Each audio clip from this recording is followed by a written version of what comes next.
मैंने यूके में देखा था, वहां के सिगरेट्स में लिखा रहता था this may cause impotency, this may cause erectile dysfunction, your unborn child will die. Absolutely. And वो मुझे थोड़ा और कंपेलिंग लगा compared to this may cause cancer. क्या आपके पास कोई स्ट्रक्चर्ड प्लान है टू क्विट स्मोकिंग? हाँ है, इसको हम कहते हैं आपके ब्रेन को जो डोपामिन का स्टिमुलस है उसके लिए बहुत अलग तरीके हैं। उसके लिए आपको निकोटिन की ज़रूरत नहीं है, तो खुद के ऊपर तरस नहीं खाइए। अभी डिसाइड कीजिए मुझे स्मोकिंग बंद करना है और अभी से बंद कर दीजिए।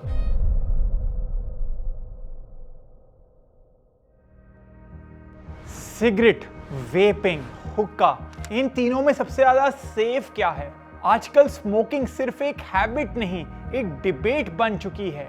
हर पार्टी में वेप एक ट्रेंड है, हर गली में सिगरेट एक जरूरत और हुक्का एक स्टाइलिश चिल सेशन। लेकिन सच क्या है? क्या वेप सच में एक बेटर ऑल्टरनेटिव है या सिर्फ एक सिगरेट का एक नया मास्क? क्या हुक्का सिर्फ एक मजेदार एक्सपीरियंस है या लंग्स के लिए स्लो पॉइजन? मैं रोज नहीं करता, बस कभी कभी। क्या ये सोच आपको सेफ रखती है या हर पफ के साथ बॉडी टॉक्सिन्स का एक और डोज ले रही है? सिर्फ फिट इन होने के लिए आप अपनी ब्रेन पावर, इम्यूनिटी और फ्यूचर कॉम्प्रोमाइज कर रहे हो? क्या ये सिर्फ लंग्स तक लिमिटेड है या आपकी स्किन, एजिंग और मेंटल हेल्थ पे भी रिस्क है? हर कॉलेज गेट पर सिगरेट की दुकान, हर ऑफिस ब्रेक का मतलब चाय और सुट्टा, ये नया नॉर्मल है? आज हम सच का धुआं हटाएंगे और देखेंगे क्या इनमें से कोई ऑप्शन ट्रूली सेफ है या सब सिर्फ एक इल्यूजन है। Welcome to the simple health series, एक शो जो आपकी लाइफस्टाइल प्रॉब्लम्स का सीधा, आसान और इम्पैक्टफुल सोल्यूशन लेके आया है। सिर्फ कुछ ही मिनट्स में हम देंगे आपको एक्शनेबल सॉल्यूशंस जो आपकी जिंदगी को हेल्दियर और सिंपलर बनाएंगे। This show is in association with star health insurance, which has a network of 14,000 plus hospitals to choose from. So do check them out. I have added the link in the description below. शुरू करने से पहले चलिए देखते हैं कि India इस topic के बारे में क्या सोचता है और कैसे ये प्रॉब्लम हमारी डेली हैबिट्स का हिस्सा बन चुकी है बिना हमें पता चले। सिगरेट, वेपिंग, हुक्का, इन तीनों में से सबसे ज्यादा सेफ क्या है? हुक्का ही सेफ रहता है। हुक्का। आप वेप बोल सकते हो। I think cigarette. आपके हिसाब से दिन में कितनी सिगरेट पीना सेफ है? ज़्यादा तो नहीं पीना चाहिए, एक या दो तीन सिगरेट। दिन में 2 सिगरेट, प्रोबेबली 1 या 2 max. It doesn't matter whether you take the long road or the short one, मंजिल तो आपकी वही होगी। और उसी तरीके से चाहे स्मोकिंग हो या वेपिंग, डैमेज के डेस्टिनेशन पे इन दी एंड आप पहुंच ही जाओगे। तो इस जर्नी पे हमें गाइड करने के लिए आज हमारे साथ है डॉक्टर समीर गर्दे। Doctor, thank you so much for joining. My pleasure. So doctor, cigarettes के ऊपर इतना बड़ा और भयानक वार्निंग लेबल होता है, तो फिर भी लोग स्मोक क्यों करते हैं? जो वार्निंग लेबल है उसके ऊपर सिर्फ कैंसर्स के बारे में जानकारी लिखी हुई है। उस लिस्ट में ऐसा है कि आपकी स्किन का टेक्सचर खराब होते जाता है, आपके बोन्स कमजोर होते जाते हैं, the males can have a problem in erectile dysfunction, if there are female smokers then बच्चे कंसीव होने में तकलीफ होती है, या अगर बच्चा पैदा होता है तो एस्थमेटिक पैदा हो सकता है। तो ये बहुत सारी प्रॉब्लम्स है और आप वार्निंग लेवल पे क्या क्या छापोगे? और होता यूँ है कि लोगों को लगता है ठीक है, मैं 20 साल का हूँ, मैंने स्मोकिंग शुरू किया है, 20-30 साल के बाद मुझे कैंसर होगा, किसने देखा है, let me enjoy my life right now. But ये जो बाकी जो चीज़ें हैं वो बहुत पहले से शुरू हो जाती है और इसके वजह से सिर्फ कैंसर ये इतना ही डिटरेंट काफ़ी नहीं है स्मोकिंग को रोकने के लिए। तो ये बहुत सारी जो अलग अलग बीमारियां हैं उनके बारे में भी लोगों को जानकारी होनी बहुत ज़रूरी है। तो सिगरेट से सिर्फ कैंसर नहीं होता, और भी बहुत कुछ होता है, लेकिन लेबल पे खाली हम लोग कैंसर लिखते हैं। जी, अनफॉर्चुनेटली लेबल भी छोटा है, तो आप कितना चीज़ लिख लोगे? सही बात है। मैंने यूके में देखा था, वहाँ के सिगरेट्स में लिखा रहता था कि this may cause impotency, this may cause erectile dysfunction, correct, your unborn child will die. Absolutely. And वो मुझे थोड़ा और कंपेलिंग लगा compared to this may cause cancer, क्योंकि कैंसर इवन तो बहुत ज़्यादा सीरियस बीमारी है, वो ऑफन बाद में होता है, तो लोग इतना सीरियसली लेते नहीं है। जी, सही बात है। तो डॉक्टर, स्मोकिंग खराब है ये सब जानते हैं, लेकिन क्या आप एक्सप्लेन कर सकते हो कि स्मोकिंग हमारे माइंड और बॉडी को कैसे इफेक्ट करता है? तो होता यूँ है कि आप जब सिगरेट पीते हो तो उसमें 2 कंपोनेंट्स है, एक है निकोटिन और एक 4000 अलग केमिकल्स। बेसिकली वो टार है और उसके ये मेन कंपोनेंट्स है। अभी निकोटिन जो है वो आपको सिगरेट से बांध के रखता है, मतलब you are addicted to nicotine, लेकिन उसके साथ में ये जो 4000 अलग केमिकल्स आपके शरीर में अंदर बाहर कर रहे हैं, और उसमें से 300 chemicals they are known to us for last 60-70 years की ये दे आर कार्सिनोजेंस मतलब जिनसे कैंसर होता है कोई ना कोई तरह का शरीर में, ये हमें मालूम है। निकोटिन से क्या होता है, जब भी आप सिगरेट स्मोक करते हो तो निकोटिन अपने ब्रेन की तरफ जाके उसमें डोपामिन नाम का सब्सटेंस रिलीज करवाता है, जिससे आपको वो किक आती है, मतलब जो आपको अच्छा लगता है, आपको एकदम से फ्रेश लगने लगता है, या आपको एक काम करने में एक ऊर्जा आ जाती है, जो आपको लगता है वो डोपामिन की वजह से, और उस डोपामिन के किक की लत लग जाती है। That is the addiction basically. तो मैंने एक सिगरेट से शुरू किया, फिर दूसरी, फिर 5वीं, मैं 20 तक पहुंच गया। मेरे ब्रेन का सेटिस्फैक्शन लेवल बढ़ते ही जा रहा है। So that is how you get addicted to cigarette smoking. अब उसके साथ में जब आप ये 4000 केमिकल्स इनहेल कर रहे हो with those 300 chemicals which are carcinogens, तो अगर एक सिगरेट मैं 10 पफ में खत्म कर रहा हूँ और मैं दिन के 10 सिगरेट पी रहा हूँ, those many times you are inhaling those chemicals inside your system and then they are circulating to your entire body. So doctor, आज का सबसे इंपॉर्टेंट क्वेश्चन, क्या वेपिंग और हुक्का सिगरेट से कम हार्मफुल है? That's a very very relevant and very important question Revan. ये है कि हमने डिस्कस किया कि सिगरेट में निकोटिन है और 4000 केमिकल है, तो आपको तो निकोटिन चाहिए ना, तो चलो मैं 4000 केमिकल्स निकाल देता हूँ और मैंने आपको सिर्फ निकोटिन दे दिया स्मोक करने के लिए। उसको मैंने कहा ई सिगरेट, जिसको आप बोलते हैं वेपिंग, या आप पार्टीज़ में जाते हो, हुक्का स्मोक करते हो, हुक्का में भी निकोटिन है, फ्लेवर है, अलग अलग फ्लेवर्स होते हैं, लेकिन ये तीनों चीज़ें उतनी ही हार्मफुल है, क्योंकि वेपिंग में और हुक्का में भी फॉर्मल्डिहाइड, टेट्राहाइड्रोकैनाबिनॉल, इस तरह के काफ़ी सारे केमिकल्स है, लंबी लिस्ट है, वहाँ पे भी 4000 नहीं होगी, 40 होंगे, लेकिन है, और उसके वजह से भी शरीर को नुकसान होता ही है। अब ये टेट्राहाइड्रोकैनाबिनॉल ये क्या है?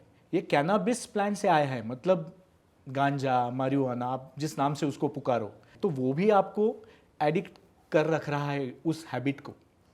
सेकेंडली, जो लोग कि मैं सिगरेट छोड़ने के लिए चलो मैं वेपिंग कर लेता हूँ या मैं कम कर लेता हूँ, तो ये सिर्फ निकोटिन ही मैं स्मोक कर रहा हूँ, तो वो लोग वापस सिगरेट स्मोकिंग पे जाते ही है। ये हमने देखा है, प्रैक्टिकली देखा है। वेपिंग या हुक्का सिगरेट स्मोकिंग का ऑल्टरनेटिव बिल्कुल नहीं है। ये तीनों चीज़ें इक्वली हार्मफुल है in their own way. So parties में ओकेजनली हुक्का और वेपिंग भी बिल्कुल भी ठीक नहीं है? एब्सोल्युटली नहीं, क्योंकि ये जो ओकेजनल है ना रेवन, ये हैबिचुअल बनने में टाइम नहीं लगता है। Nicotine is a very bad addictive agent, it has to be hammered out of our lives. So doctor, अगर कोई ये जो शो देख रहा है उसे स्मोकिंग छोड़ना है, तो क्या आपके पास कोई स्ट्रक्चर्ड प्लान है टू क्विट स्मोकिंग? हाँ है, इसको हम कहते हैं कोल्ड टर्की, मतलब स्मोकिंग बंद कर दो। अब ये होता है कि पेशेंट आके हमें पूछते हैं कि मुझे स्मोकिंग छोड़ने के लिए कोई दवा दे दीजिए, टैबलेट दे दीजिए, तो मेरा उनसे सवाल रहता है कि स्मोकिंग शुरू करने के लिए कौन सी दवा ली थी? नहीं ना, आपने अपने मन से डिसाइड किया मुझे स्मोकिंग करना है, तो आपके मन को डिसाइड करना है कि मुझे स्मोकिंग बंद करना है। कुछ साल पहले तक हमारे पास ऐसे 1-2 दवाइयाँ थी जिसका कुछ एक 12 हफ्ते का कोर्स हुआ करता था, जो लेने से आपको निकोटिन का जो एक क्रेविंग होता था स्मोकिंग छोड़ने के बाद, वो टालना वगैरह उस दवा का काम था। लेकिन ये देखा गया कि उनके साइड इफ़ेक्ट्स काफ़ी थे। दूसरा, ये जो निकोटिन गम्स या पैचेस वगैरह भी आते हैं, लोगों ने वो भी ट्राई करके देखा, लेकिन ये होता है कि निकोटिन गम या पैच यूज़ करने पे जो उनको निकोटिन की जो किक मिलती है वो उतनी नहीं है जितनी स्मोकिंग से मिलती है। सो लोग वापस स्मोकिंग शुरू कर देते हैं। तो इसका सबसे बढ़िया इलाज कोल्ड टर्की, मतलब स्मोकिंग बंद कर दो, इमीडिएटली बंद कर दो, आज से, अभी से। और क्या 10 सिगरेट से 9 करो और 9 से 8, या एक बार में पूरा? एक बार में पूरा। ये 10 का 9 कभी भी नहीं होता है, 10 का 5, 5 का 2, 2 का वापस 5 और 5 का 10 हो ही जाता है। तो जस्ट स्टॉप, अपने ऊपर रहम खाने की ज़रूरत नहीं है। जैसा अभी हमने डिस्कस किया कि आपके ब्रेन को जो डोपामिन का स्टिमुलस है उसके लिए बहुत अलग तरीके हैं, उसके लिए आपको निकोटिन की ज़रूरत नहीं है। तो खुद के ऊपर तरस नहीं खाइए, अभी डिसाइड कीजिए मुझे स्मोकिंग बंद करना है और अभी से बंद कर दीजिए। सो जो भी ये शो देख रहा है, अभी तुरंत डिसीजन लो और आज से ही छोड़ो सिगरेट।